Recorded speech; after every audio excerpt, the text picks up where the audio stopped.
প্রবাসী প্রবাসী বলতে আমরা বুঝি প্রতিষ্ঠিত একজন মানুষ কিংবা টাকার খনি।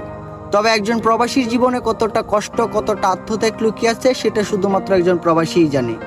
12 থেকে 14 ঘন্টা ডিউটি করার পর রুমে এসে নিজেকে রান্না করতে হয় খাবার। ভোরবেলায় ঘুম ঘুম চোখ নিয়ে ডিউটিতে যেতে হয় আবার। যদি কখনো হয় জ্বর, সর্দি কিংবা কাশি, তবে সেবা করার মতো কেউ নেই, কারণ তারা তো প্রবাসী।